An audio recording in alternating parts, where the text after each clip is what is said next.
Hey gang, Uncle Todd here, and we're looking at episode 2 of this season's Resident Alien. We start off something, I think it's like 70 years ago, and it's at Yellowstone Park, and this little girl's walking around. She has a snow globe and she's playing with, and she sees an alien come up out of a pool, and she screams and drops the snow globe, and the alien picks it up and looks at it. It's kind of intriguing.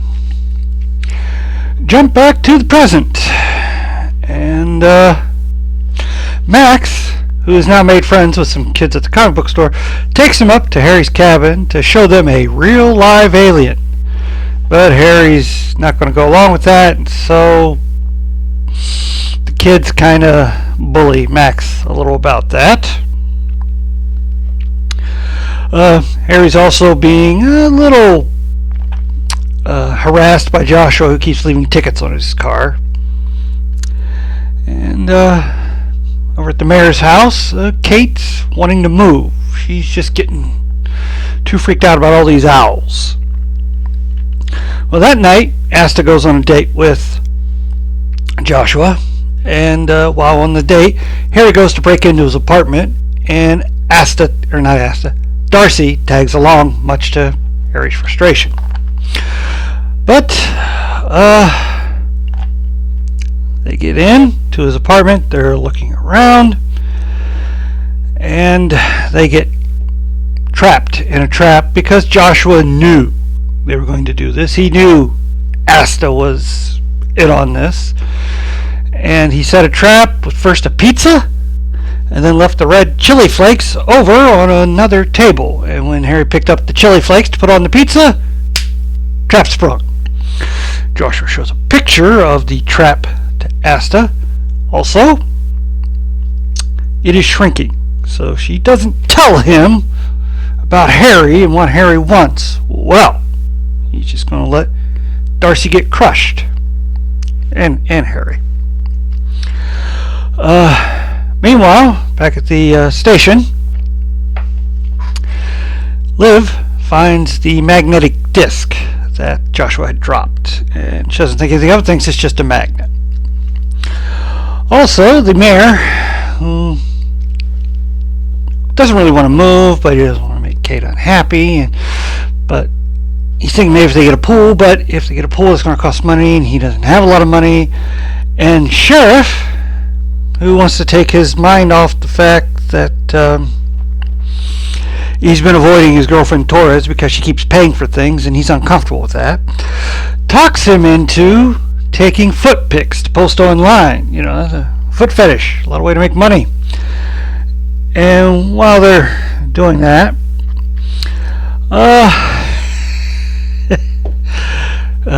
Liv walks in, and so this is going to get spread around town, but he finds there's a bump on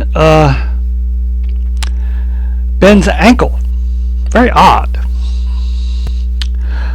Also, his girlfriend, who he's been avoiding, finally comes to see Sheriff Mike, and she breaks up with him because it's obviously not going to work out. She likes to pay for things, and if he's uncomfortable with that, she doesn't want to make him uncomfortable.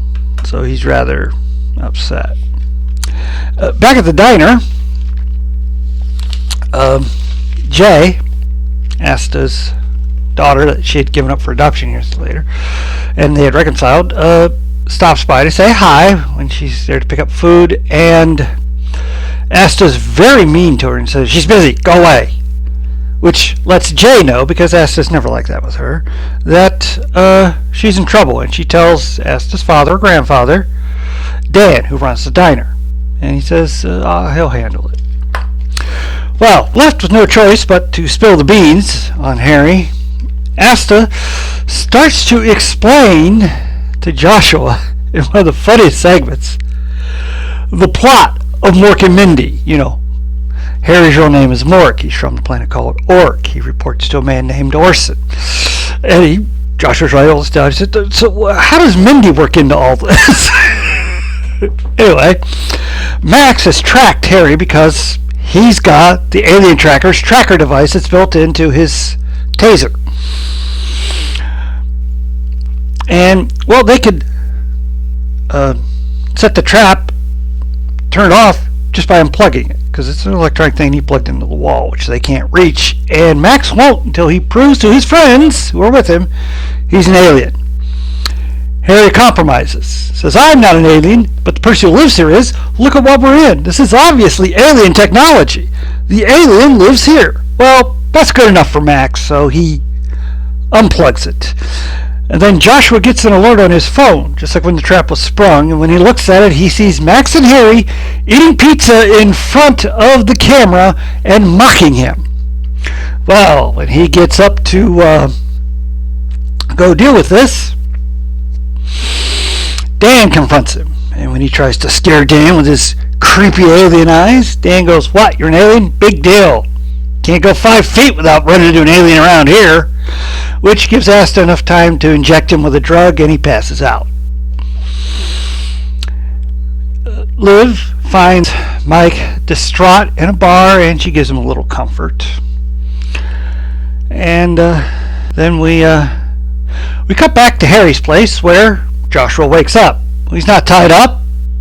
He wonders why, and Harry's like, well, given your prodigious strength, you would have broken the bonds, and then we would have had to fight, and would have broken more furniture, and I would have broken the fridge, and then I would have had to call a repairman, and then he would have bored me about his personal problems. And Joshua's like, well, I could still fight and beat you. Yes, but I would probably overpower you, and then we'd break the window, and then I'd have to call the window repairman, who's the same guy who would repair the fridge, and then I'd have to listen to his personal problems.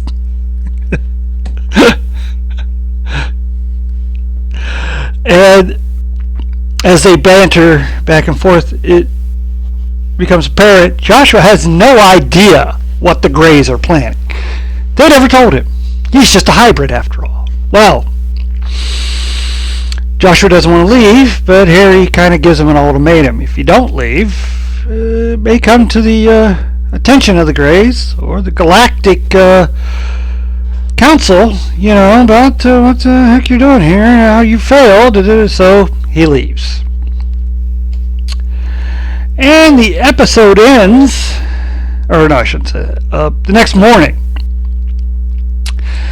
a hungover Sheriff Mike wakes up in bed with Judy. Judy, who's desperate to have a boyfriend. Oh, that's going to cause problems. Also, Sheriff Mike wants to talk to Harry about his foot, to which Harry's first reaction, because it's gotten all over town now, he goes, I don't have the money to pay for your foot pics. And Harry says, no, it's about this bump I have on my ankle. So Harry takes a look, recognizes it as a tracking device for the Greys, and says, well, he doesn't have any anesthesia to remove it, but he could hypnotize him and they could find out maybe when he first became aware of the bump, because he doesn't know when it happened. It's just always seemed to be there. Ben reluctantly agrees, and during the regression, Harry finds out that he's often taken aboard the Grey ship, and one of the things he's noticed is that snow globe that says Yellowstone. Back at the military base, we also learn there is a special project called Darwin that they haven't told Harry about, and the general doesn't plan to. So, good episode, a lot of humor. The back and forth over the fights is hilarious, especially considering during these Flash fantasy things, Joshua is there also listening to the repairman complain about his life in these long-winded dissertations. And I love the whole thing of telling an alien the plot of Mork and Mindy and having him write it down as it's secret information. So, what an episode.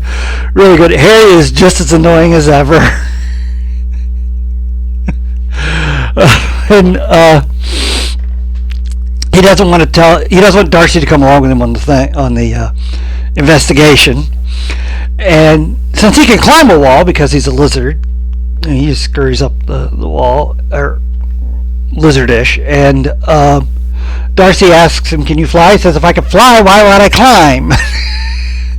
And then she wants him to pull up with a rope she has. And, I missed it. Oh, I missed it.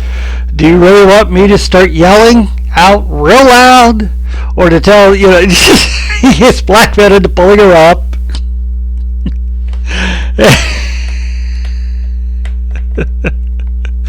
Really fun episode. Anxious to see how the investigation that Liv and Sheriff Mike are going to get as it goes along. Also, how he's going to deal with Judy. That should be interesting and funny. Well, another great episode. Until next time, please hit like, share, and subscribe.